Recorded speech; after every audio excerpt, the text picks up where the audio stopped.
Thank you for tuning in. Our next presenter is Jaron Conforti, CEO and co-founder of Novamind Incorporated. Mr. Conforti, you may begin. Thank you. Good afternoon, everybody. I'm glad you're here. I'm not entirely certain who's on the line. The purpose of today is for me to give everybody an insight into what we're building at Novamind. And I'm going to do that and provide context for the sector as well. I'm sure some of you have more knowledge than others. Maybe you've invested in other companies, and some of you maybe are new to the psychedelic sector. So I'll try and take an approach that's inclusive of everybody. With that said, I'll move to the next slide. And if everyone please take note of the disclaimer around our forward-looking statements. And we'll start with slide 4. Great. So on slide 4, we've really just distilled some highlights to provide context for the presentation. We are an operating company, which means we operate a network of mental health clinics, and we also operate a clinical research organization. We're expanding both of those platforms, and our specialization is obviously in psychedelic medicine. This is why we're all here to talk about it today. And we're going to be scaling that business. So moving to slide 5, getting a little more specific and digging deeper. I'll take a moment to maybe provide an ontology for the sector and our place in it before explaining our focus. So I'm sure everyone's seen a lot of drug development companies. I'm sure people have noted there's some cultivation companies. There's certainly CPG or consumer products focused companies that are marketing, nutraceutical and other products packaged to consumers. We are squarely focused on the infrastructure. So we are not drug developers. Certainly, we do a lot of work in drug development, which I'll explain. But we're focused on the infrastructure. And looking at this slide 5, our focus is distilled into 3 pillars here. So clinical care, I've mentioned, is the network of outpatient mental health clinics, and the brand is Cedar Psychiatry. There's 4 operating. We'll open another one in Q1, and I'll talk a bit more about our expansion plans there. The research component in the middle, Cedar Clinical Research is a dedicated CRO, which is an acronym for Contract Research Organization. And it's been that for many years, and it's been focused on neuropsychiatric, specifically neuropsychiatric clinical trials for years.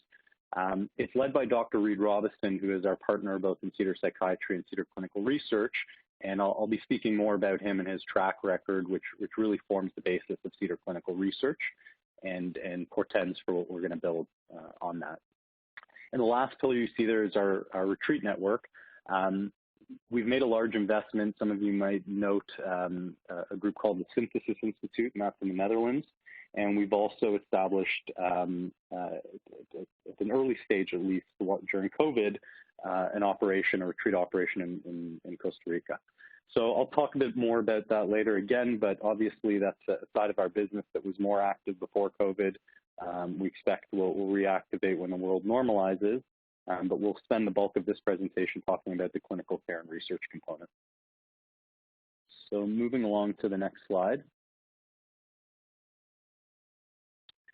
So on slide 6, there's a map, and we're pretty proud of this particular slide and what it represents, because what I'd like to point out to everyone on the line is that we are very much focused on what's obviously called the renaissance of psychedelic medicine, and what we expect and hope will be the legalization of previously stigmatized and Schedule I compounds like MDMA and psilocybin. Until then, we're treating people, and that's what this map represents. So I've talked about our expertise in Utah, and again, we partnered in this business rather than starting from zero, and that's where you get a base of the clinics that have essentially been focused in treating patients with alternative neuropsychiatric modalities for many years. So it's kind of a mouthful, but I'll parse that later, and just understand that that's the differentiation in those clinics. In the case where someone is suffering from a treatment-resistant condition today, January 2021, Dr. Reid Robison, who runs those clinics and the research center, has a lot of experience and can provide those types of clients with the tools available today, ketamine being the only legal psychedelic experience we can offer stateside. But in the cases where people are screened and where they're appropriate, judged by his expertise, we can also refer people today to the Netherlands for a psilocybin experience that again, meets our standards in terms of quality control in a safe, legal environment that we will provide stateside. And the same applies to Costa Rica. So we're building a business that will scale certainly when these new compounds come online. But in fact, we're treating many people today, and we can dig into that a bit later. We'll move on to the next slide, on slide 7. So this is a brief history of psychedelics as per the title, and I'm not going to spend a lot of time on it. And again, I'm going to assume that some are more familiar than others, but I will say that I've been focused on investing and building and operating companies in the venture capital space for about 2 decades now, and I did a lot of work in the cannabis sector. I did work in the renewable energy sector and natural resource sector, and I've never quite seen anything like this. I think there truly is, beyond the let's say, relative height or sort of outsized interest, there is a systemic change upon us, and thankfully, insofar as that really the mental health system, and if you talk to any psychiatrist or if you talk to anybody who suffers with mental health issues, they'll probably confirm that for you pretty quickly. So that's represented in this slide to some extent, and to provide some context, it's essentially the approach we took 2 years ago, where we identified opportunities within the sector, and we thought that with the amount of people suffering out there, there was going to be obviously an opportunity to scale these types of models, really, for helping people. So we didn't expect anywhere near the type of progress we've seen on a broad scale. So that's progress, the capital markets, investing a lot of money into the sector is meaningful progress, and the policy changes people are hearing about and probably reading about in places like the U.S. and Canada and elsewhere are significant. And companies like ours, in short, are from the 2 years ago that we started to today, we've raised a lot of money, and we've cultivated both a team, a senior team, and at every level, people that are mission driven, but many of the investors are as well. And there's no dissonance among any of those people in the opportunity to both build a very successful business, which should be lucrative for all the shareholders, and also help a lot of people. So that's just a bit of background on the sector and us, and I'll move to the next slide, slide 8.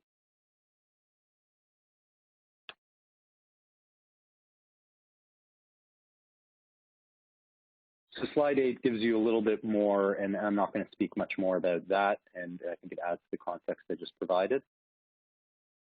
Moving along to slide 9.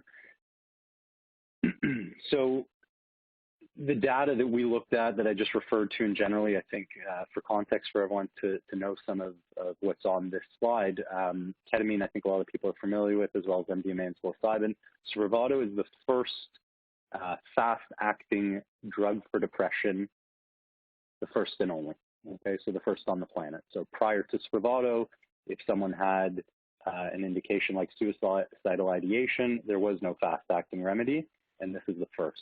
The significance of that is that there's many, but I'll be brief and say that I'm going to talk about Cedar clinical research. So Dr. Reed Robison, who's our chief medical officer, led the clinical trials for Spravato in Utah, and to date is one of the most experienced to practice administering and providing, and he serves as a key opinion leader for Janssen, and is on regular calls sharing his experiences with other practitioners.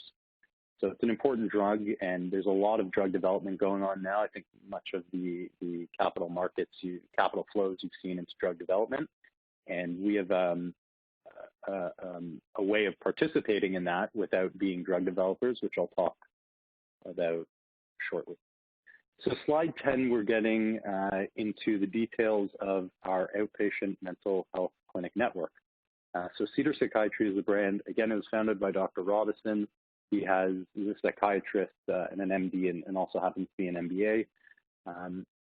A typical outpatient mental health clinic, for people that don't know, will provide things like cognitive behavioral therapy and prescription management, and maybe there'll be a nutritionist on staff, and they will provide some more holistic services. The unique part of Cedar, when you compare to what's a pretty fragmented business of these mental health clinics, is that we skew towards the alternative neuropsychiatric modalities that I mentioned previously.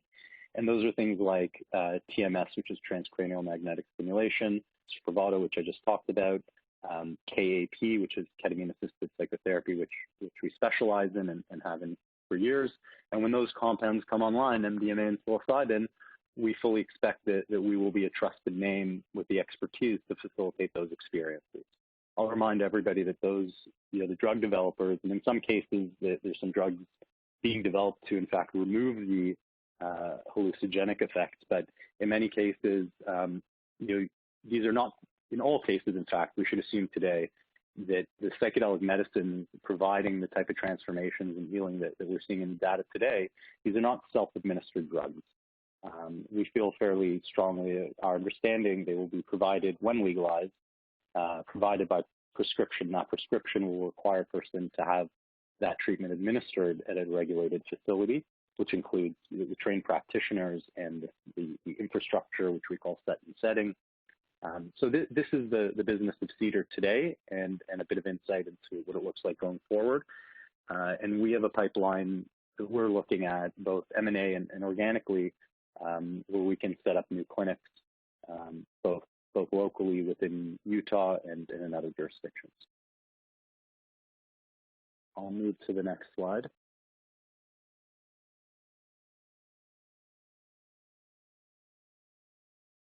Great. So slide 11 now, we're talking about Cedar Clinical Research, which I introduced earlier as our contract research organization. So Novamind owns both Cedar Psychiatry and Cedar Clinical Research, 100% wholly owned subsidiaries. And Cedar Clinical Research was built on Reed's track record, like I mentioned, and he's been doing this work for many, many years. He's in fact one of the coordinating investigators on the MAP MDMA trial, the eating disorders component. There exists today within CCR about 8 clinical trials, ranging from Tourette syndrome, borderline personality disorder. We're doing a end-of-life anxiety study with the Ketamine Research Foundation. I mentioned our involvement in the MAPS MDMA trial. So this is the role that we play, where we're essentially both drug agnostic and drug developer, agnostic across the compounds and the people developing them, and that we want to provide those specialized services that we've experienced, providing research sites, recruiting patients, providing the trained practitioners that know how to administrate the therapy required in a lot of these trials, so that when these drugs do come online, when they get through the phase 3 process, and when they're prescribed medications, we'll be in a position, having had the training and being a trusted partner that was involved in the trials, much like we were for Janssen. So this is a big part of our business. We're excited about it because we think there's, we believe, and it's been confirmed by the consultants that we're working with that specialize in building CROs and growing them, and that's a very particular industry, and we'll be adding some people who have that expertise, which you can expect to hear from us. So I'll end the CRO discussion on that note, and we'll move to slide 12. A bit more about Cedar Clinical Research, and this is not the CRO business per se. I mentioned that we're not drug developers. We're not. What we are is developers of therapeutic protocols. And what that means is that we're not interested in taking drugs through the phase 1 to 3 process and spending the hundreds of millions of dollars and benefiting from the IP created. We are happy to let private sector groups like Compass, which is a leading group in the space, and public sector, or not-for-profit, like MAPS and like USONA, which some people might be familiar with, which are drug developers in the space. And they're really working on that safety and efficacy data of compounds like psilocybin and MDMA. And we're enormously grateful, and everyone on the line should be cognizant of the contributions made by groups that are taking an off-patent molecule, right, through an FDA phase 3 process. So letting them focus on that and letting us focus on the protocols that are attached to these molecules and these experiences is what we focus on. So we've developed at a sort of a bench scale, I call it, something called FCAT, and it's an example of what I'm describing. I believe, I don't know that we get into more detail on it, but it's in the notes there if you have a look. And it's an example because FCAP is a hybrid of motion-focused therapy, which Adele LaFrance, who is a thought leader in psychedelic medicine and a consulting research scientist at us, she was collaborating with Reid Robison, our CMO, who's a specialist in KAP, ketamine-assisted psychotherapy, and they put together a protocol combining those two expertise, and that's how you get FCAP. And they applied that protocol, which again, when I say protocol, means it's they've designed a therapeutic process, which is pre, during, and post the integration of that psychedelic experience, and it's targeted at a specific indication. In this case, it's been targeted at anorexia sufferers and MDD, major depressive disorder. So that has all that work has been done within Cedar Clinical Research. We'll be publishing data on that. And if you look at our scientific advisory board and some of our other partners, you can expect more of those protocols focused on particular indications. And we're going to look to build on that work and disseminate it really as far and wide as we can through training other people and through partnering with other institutions focused on those particular indications. So that's a lot of insight into the other side of Cedar Clinical Research, which is not simply a CRO, and again, not a drug developer, but is developing these therapeutic protocols that can be used by a lot of people. Moving on, slide 13 now. I've talked a bit about this already, so this is a detailed list of what I referred to as the CRO work effectively that's going on. At the top, it's the CRO work, and then at the bottom, it's the internal investigator-led, what we call the investigator-led studies that we fund. And some of the partners I mentioned being MAPS and the Ketamine Research Foundation, Dr. Wolfson, University of Texas, are noted there. I'll move on to slide 14. I'm conscious of time here, so in fact, I'm going to be a little bit quicker on these next slides. We're almost at the end here, and then I'll open it up for questions. The retreat network I mentioned at the top, again, it's essentially frozen until COVID unfreezes us. So I'll move on to the next slide. I'll talk a bit about the team, and I've of course mentioned Reid and Adele in this conversation, and Seneca founded the clinics with Reid and is an expert in how to scale those things. Prakash is an equity research analyst and formerly ran his own company, and Nolan has been with our company from the start. You'll see this team growing in the coming weeks and months.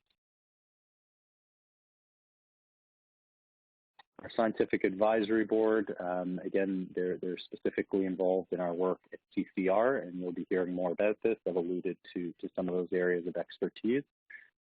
You can look up their profiles. Are really doing some incredible work in their own right, and we're looking forward to the collaboration with them.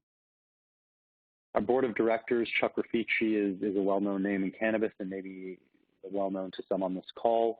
He's built world-class companies in newly regulated industries, and that's going to be a great service to us.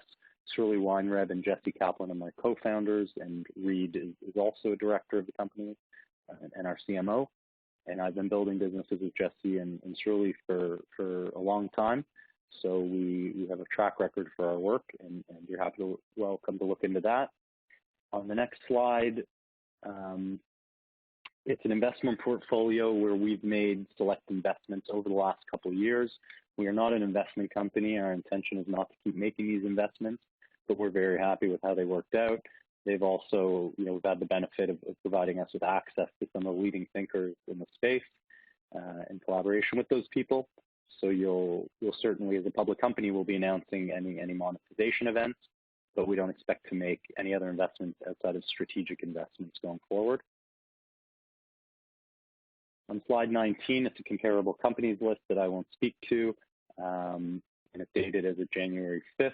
So that's all the data that exists, and I believe that there's still a significant valuation gap that exists for us, given that we've only been trading for a couple days. And our capital structure on this last slide 20 just gives you a summary of the capital we raised, when we raised it, and at what prices.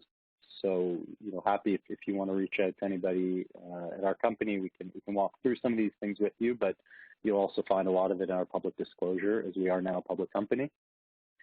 And on slide 21, these are our values that I've alluded to, and we work with a lot of stakeholders, including academic institutions and not-for-profits, and these are the values that guide those activities and how we build Novamind. And our last slide is our favorite quote. I will end on that and give everyone an opportunity to look at the quote. It's inspiring for us. And I will open it up for any questions now. I'm sorry I've gone a little longer than expected. If you want to offer up your questions, I'd look forward to answering them. Okay. I think I've just clicked on the other screen, and we've got questions ready to go. Who would typical clients for your CRO business be? So the typical clients for our CRO business are drug developers, pharmaceutical companies. Some of those are very large pharmaceutical companies. Some of them are niche drug developers, like the ones you're seeing in the psychedelic medicine space now. Names, there are top 10 pharma companies in the world that we manage clinical trials for.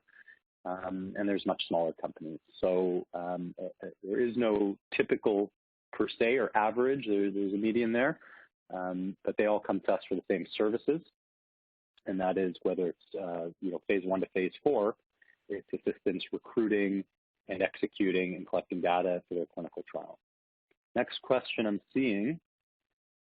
Are you seeing any increased interest in psychedelic research from traditional pharma companies? That's a great follow-on question, and absolutely. We're seeing a massive pipeline of clinical phase drug development, and I think if you just dig in a little and you look at the biotech space that's converging in psychedelic medicine, we essentially want to be positioned for that wave of drug development. And again, we look at it as a symbiotic relationship, because we want to be a trusted partner to provide these experiences to clients when they're legal. The next question is, what do your global expansion prospects look like? Do you see more jurisdictions becoming more accepting of the potential in psychedelic treatments? Again, it's an unequivocal yes. Even Canada, I'm based in Toronto, and obviously our operations are spread out all over, but certainly the phase 3 MDMA trial with the FDA in the U.S. led by MAPS kicked this all off. The response we're seeing in Canada, the response we're seeing in pockets of the U.S., including Oregon, including New Jersey, suggests that's a snowball effect. We saw a similar thing with cannabis on the policy front. So we are absolutely very involved on the policy level. Obviously, we see it more widely accepted, less stigmatized. But to be clear, we're only going to operate in jurisdictions where it's legal and where we can guarantee that standard of care. That's why we ended up investing in the Netherlands, for example, rather than another jurisdiction at the outset. And that's essentially the quality we're going to maintain whatever jurisdiction we're in. I'll go to the next question. Do psychiatrists require any psychedelic-specific certifications in order to prescribe such treatments? Absolutely.